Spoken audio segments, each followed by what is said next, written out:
And so we thank Gaia for sharing her precious moments with us in this meditation. And we give thanks and gratitude for the Kryon message to come.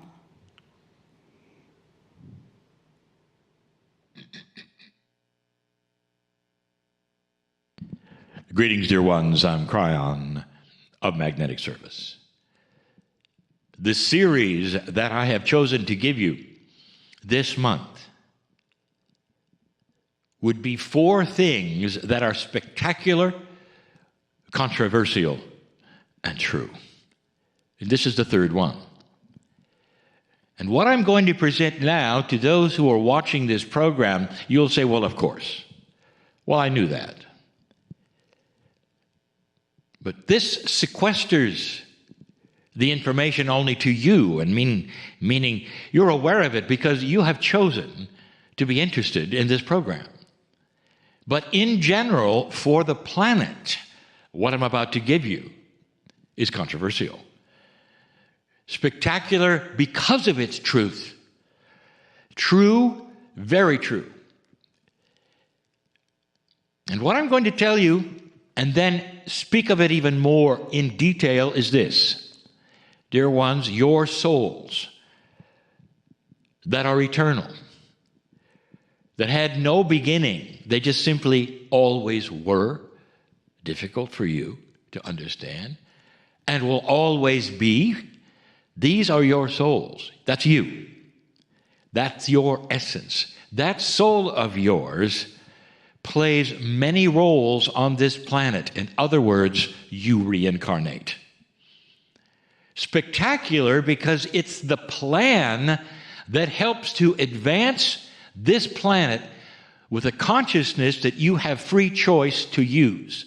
That is the engine of conscious advancement. Because your soul comes back as one who has been here and done this, and has a chance then to advance past that because it lays into your Akash. Like a school would be, to advance the grades lifetime after lifetime. You retain what happened last time and work it out the next time. Some call it karma. It's more than that, dear ones. It's actually not that. The system of past lives gives you the ability to go through this school of earth and learn and advance, but more than that, to come closer to a truth that we have already given you, a basic truth that you are part of God, a basic truth that says that the entire plan is about elevating this consciousness of this planet to mastery. That's the engine. It has to be. If everyone simply came one time, you'd all still be in kindergarten. Now, some have said you still are. In that, I tell you, the cycles of time, some of them being very slow, would actually cooperate with that, for you have cycles of change that sometimes then cooperate to push you into a higher consciousness if you're ready. And one just did. And that's the 2012 shift. That's the reason for Kryon to even be here. Most of your planetary modern religions do not believe in reincarnation. In fact, if you talk to someone who is in one of those belief systems, they'll look at you like you're nuts. Can't be that way. They'll say, if it was that way, how could the doctrine that we believe actually work? Because you're born, you're tested, and then you're either punished or rewarded. That's one time. I will tell you something, dear ones. That is not a God system. That's not a creator system. That's a men's system. You come in. You have to be naughty or nice. Sounds like Santa Claus. And you either get a present or you get tortured. We told you in channel number 1 of the series how illogical and dysfunctional that system is, totally. It's not a loving system. Think about it. It's not from God. The system that is beautiful has you coming and returning The first organized religion on this planet, in your time frame, that you can call something that belongs to your civilization, is Hinduism. And in that, the staple of Hinduism is reincarnation. This is just to give you a sample of this answer to a question: what was the first intuitive thoughts of humans back then, without a doctrine to think about, without rules? What did they come up with that they could grasp and work with together? And the system was love, compassion, and included past lives. Subsequent to that, there have been others also that include past lives. On the planet right now, there are billions who still believe that reincarnation is not just a possibility, but is the way it works. But I am talking to a culture and those cultures around this culture that often do not believe it. Spectacular it is, because this truth is actually the kernel, the seed, the engine, as I said, to an advanced planet, to coming back. Some have said, well, what about the Indigenous? You know, I don't hear much about past lives of the Indigenous. They do it differently, dear one. Listen to them talking about their ancestors. Why would they go to so much trouble to capture the wisdom of their ancestors, to pray to their ancestors, to go there almost every single time they go into any kind of a meditation or a ceremony? And the answer is this: because they understand that they are their own ancestors. That part of that wisdom is translated through the earth, the dirt of the earth, right back to them. This is their form of understanding the cycle. Ask the Indigenous about the cycles. They'll give you the same information I have. There is a grander plan, dear ones, and it all is part of coming back.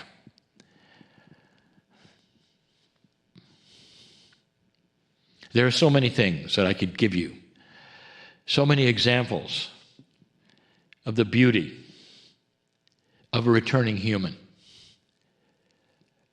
In all of these things, I want you to know this. You, your soul, could hardly wait to get here. I will tell you something else, controversial to the max. You chose your parents. We have said this before, that there are so many of you right now going, you got that one wrong, Kryon. Others may have chosen their parents. I would never have chosen those. You did. You chose them for numbers of reasons. You didn't choose them so that you would have a test or you would have a troubling life. You chose them because you might be their teacher, old soul that you are. There are many old souls who choose young soul parents so that those parents might learn from you. And you might say, well, I'm not really sure my parents learned anything from me. You don't know what you don't know. Things go in and they settle. Souls learn differently than humans learn. There are systems afoot. Your consciousness of what you believe affects others in ways you don't even think they do. All part of this plan. My partner, he asked and answered a question. Both asking and answering, why do some have to die early? The answer is they don't have to. But they had an agreement. And if you look at it this way, that before they ever came in, the agreement was this, that if they achieve a high consciousness to that state at which they can, that some of them said, I'm going to leave early and come back and continue right away so this planet has a chance.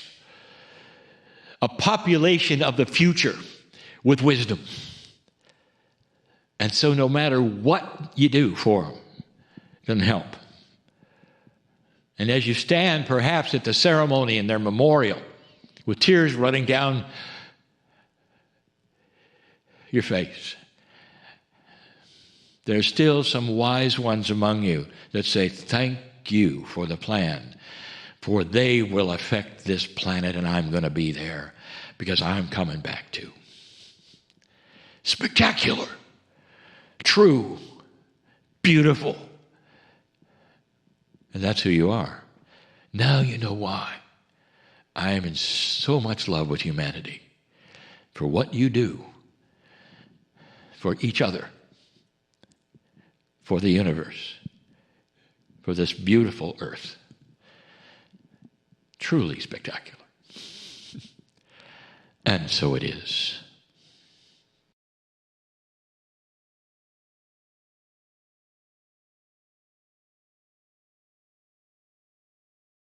And for those of you who held your crystal or rock in your hands during the channel, let's one more time give gratitude and thanks to Gaia. If you didn't have a crystal or rock in your hand, focus on the energy of your feet. Through your feet, you are connected to the earth. And again, we give thanks and gratitude to Gaia, which also holds the energy of our ancestors, and from the beautiful message of Kryon also holds the fact that our ancestors are now us and the beautiful process of reincarnation. That was beautiful, Lee. Thank you. I would like you to, and I don't know if you planned it on, our next guest has a difficult name to pronounce, and I happen to know that you know a little more about that. I'm really excited because we have a woman joining us. Her name is Beáta Alföldi, but it's actually a Hungarian name, so I'm going to quickly give the Hungarian pronunciation. It's Beáta Alföldi. And she is so connected to the earth. It couldn't be more synchronistic that we have this guest with us today. And Beata, are you there? I am here. Fantastic. We love it when they're this So, is coming from offshore, so yes. it's a long distance. Let us tell you about all the amazing things that Beata is. She's an international retreat leader, a medicine woman, workshop facilitator, author, shamanic practitioner, sound healer, ceremonial leader, a seer, and a keynote speaker with a gift for assisting individuals through deep transformation. She created an integral women's program for the Awareness Institute in Sydney, where she completed a 2-year diploma in shamanic and energetic healing. She's also lived in Peru, studied with various, I'll try to say it, curanderos, that's healers of the Amazon and the Andes. Now, she facilitates private sessions, workshops, online mentorship programs, and international retreats, and is regularly invited to be a keynote speaker and workshop facilitator at many festivals, events, and seminars. Beata was invited to contribute a chapter to the book called Shamanism for the New Millennium, which became an Amazon #1 bestseller. She's also featured in the upcoming documentary film, Women of Heart. I love that title, Lee. Mm-hmm. That says it all there for me. So this is due to be released globally very soon. Beata currently lives between Mexico and Europe. She's passionate about inspiring individuals to live a life that is authentic, free, empowered, and radiantly alive. She's the right person to be here right now. Welcome to our show, Beata.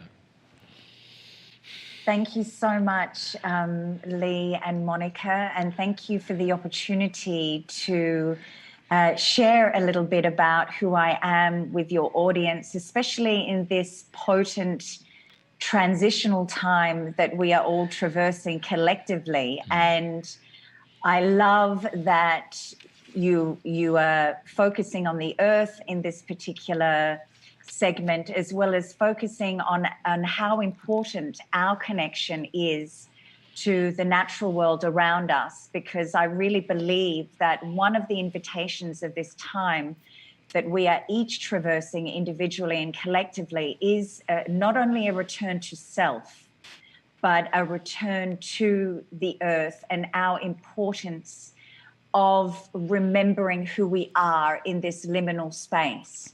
And what I mean by liminal space is that there's so many people that are viewers that are watching right now, as well as collectively, that, okay, an old time has now left us, but the new time and the new path forward hasn't quite made her way felt as yet. So we really are in that space of, how do we come back to ourselves? How can we return to the trust and to the love that we are in amongst all of these challenges and all of these changes, and also allow the process of each one of our collective and personal identities to be released. Does that make sense? So this, yeah. Yeah, absolutely. It does.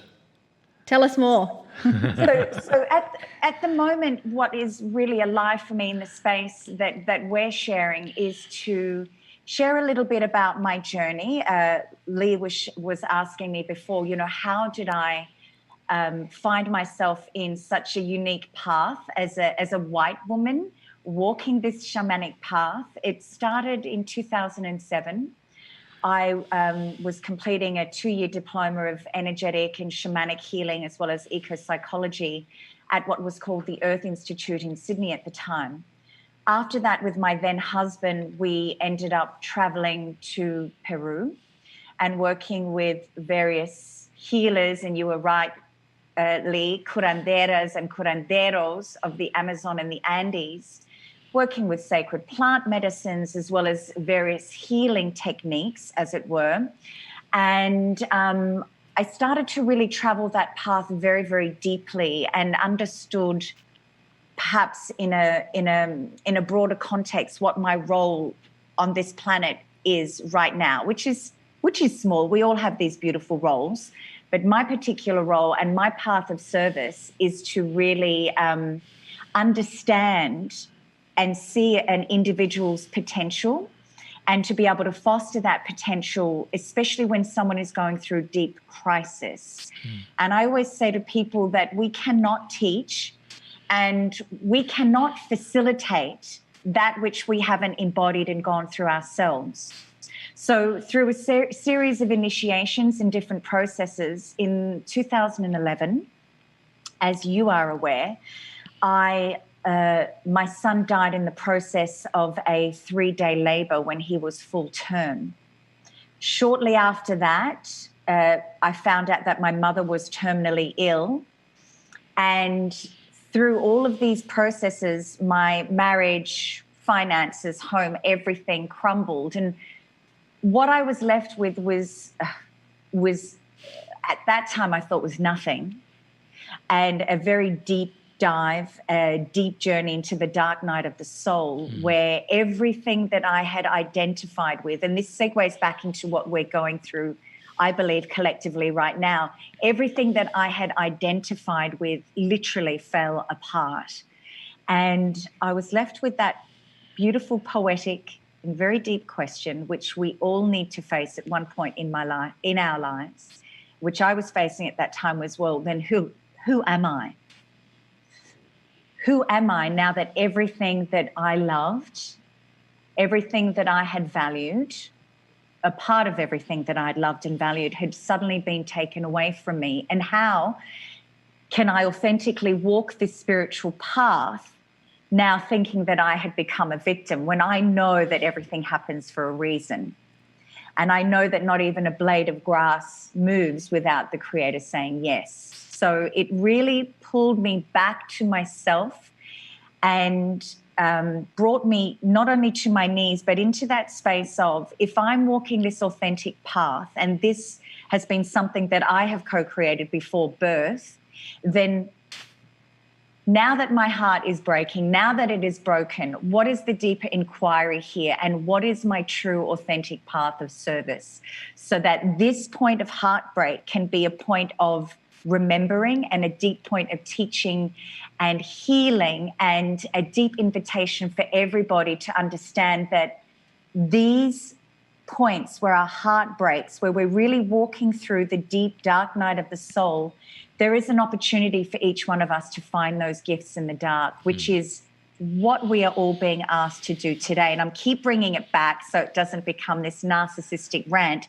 of how can we bring these gifts that have been initiated within our lives into the collective. So I'm very, very passionate about this work. I'm very passionate about supporting each one of us to come back to the magnificence and the beauty and the power that we each are, not just one of us, but all of us.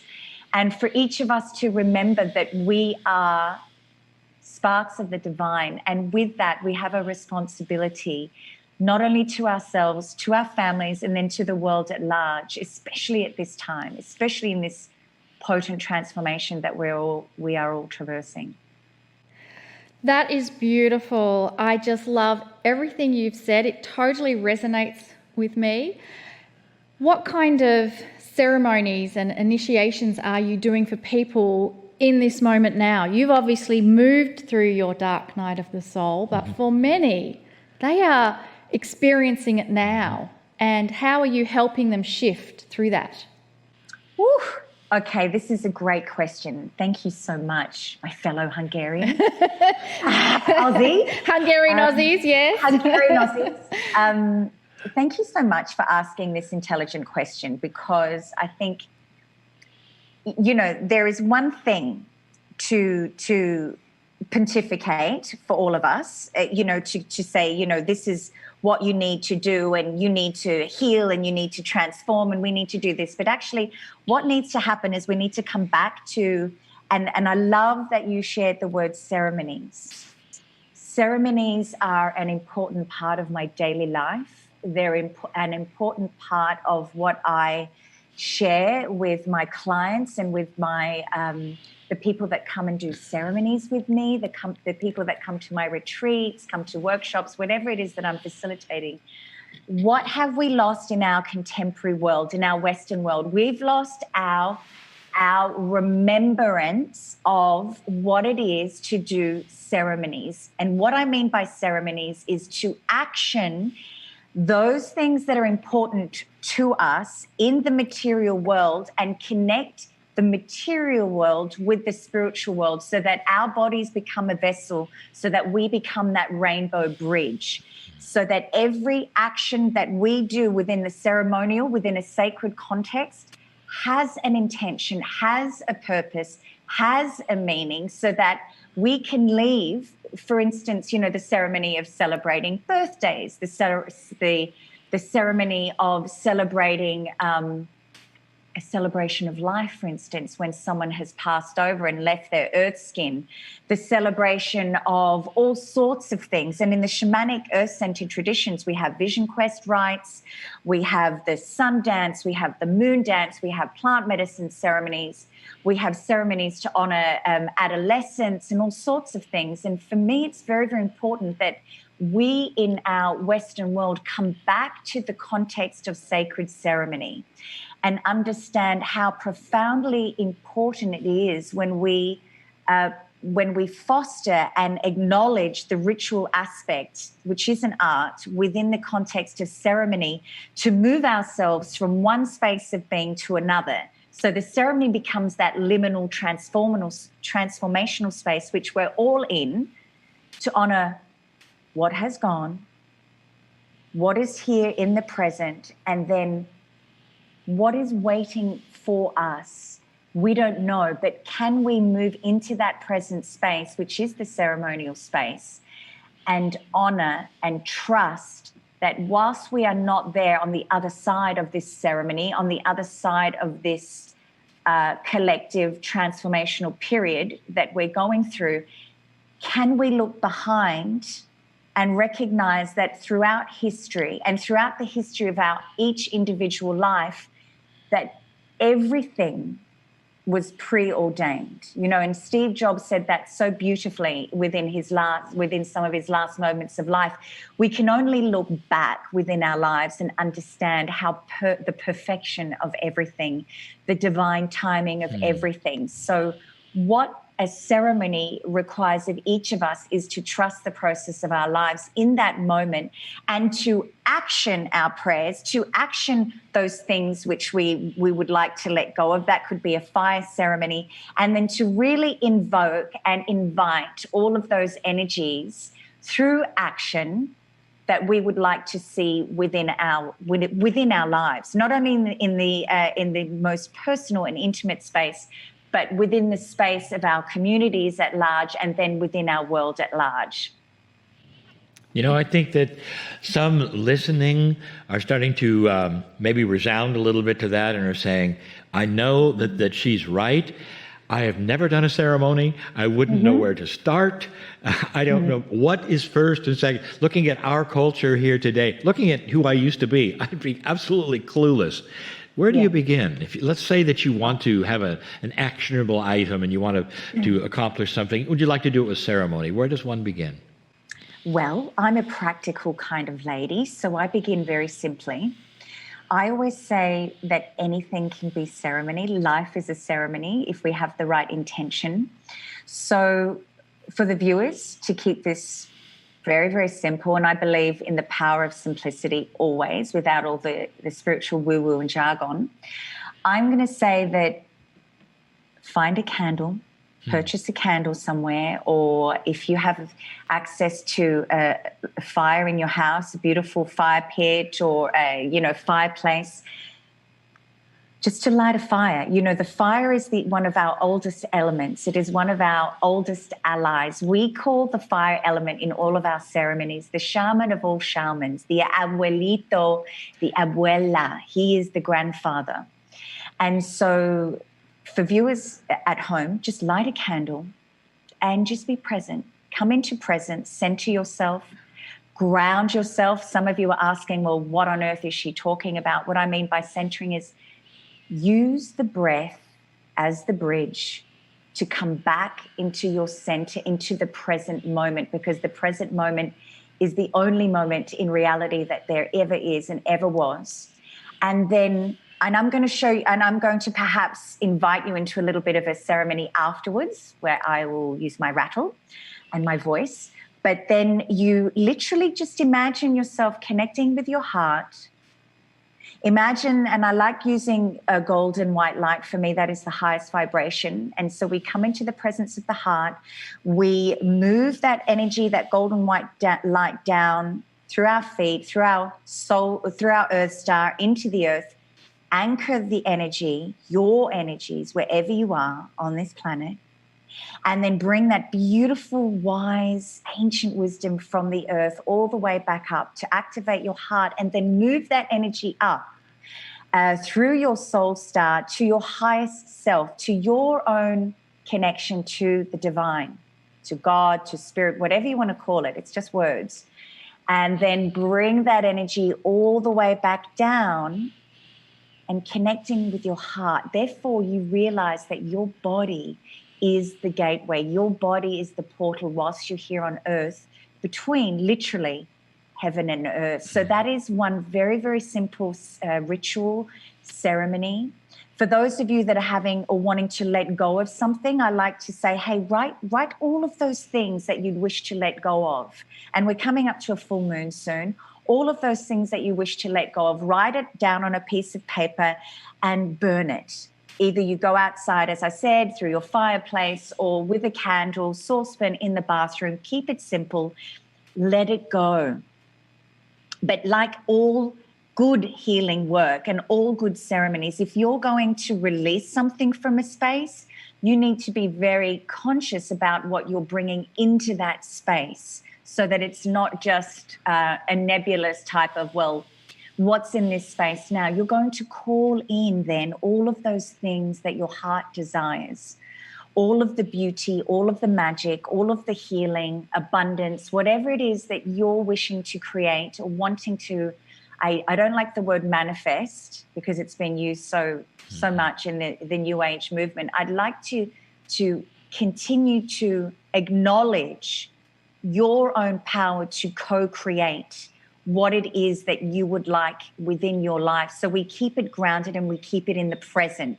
It's not, I want this, I want that. It's Be aligned with that which it is that you would like to create in your life, and know that it is your vibration, and that is all that is going to call in that which you desire.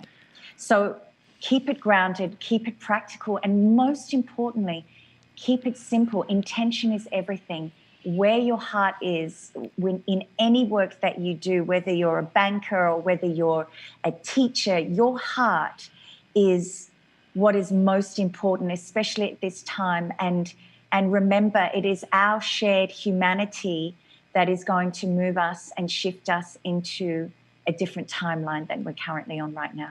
Thank you. I love that. And one of the things you said, I may write it down and then quote it later, that's be aligned with that which you are creating. That is so potent. We use it even, that whole concept in our Healing Wednesdays. That's what we're doing here with everyone. Please give us a sample that you said. You teased us a little bit. I know. I'm excited. Let's do it now. Why wait? Allow me to sing a little bit for you? Yes. Okay, let me just tune in. Am I going to use would you like me to use my drum or my rattle? Whatever you wish. I go drum. I do both. You're going to say that. Same. Okay, I'm going to do both. Ooh, I love a challenge. Okay, what I'm going to do is take off the microphone so that, because sometimes because of the sound will go skew if that's a word. Okay. I'm going to invite each one of you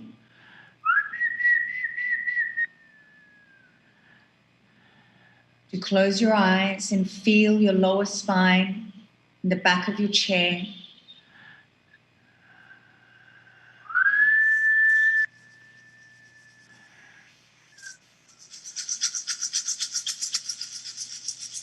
Calling in sacred space.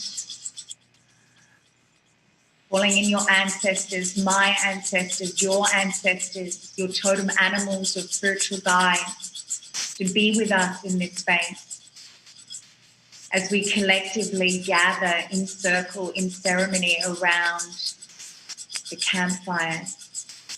Beautiful fire that each one of us and our ancestors know so well.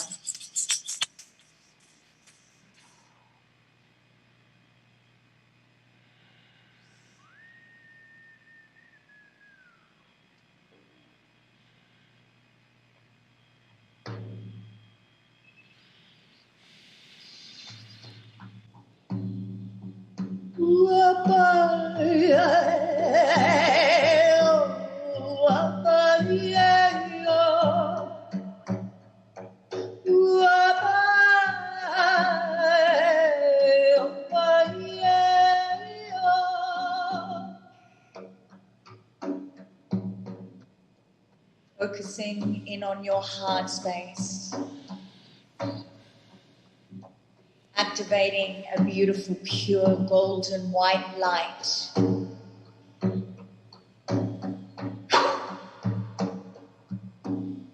Moving this golden light beyond your body, activating, cleansing, clearing. Releasing all that no longer serves you. As you move this energy with your focused intention all the way down your body, down your legs, down through your earth star, connecting deeply with Gaia, Pachamama, Madre Tierra.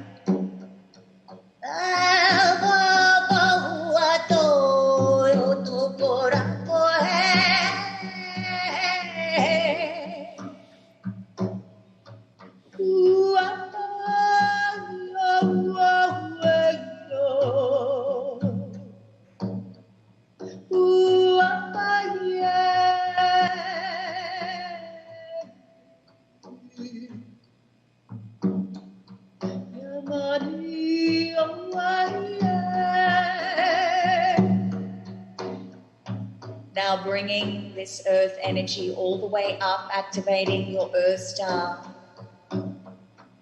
Moving all the way back up to join that space within your heart center, that bridge between heaven and earth, your masculine and feminine.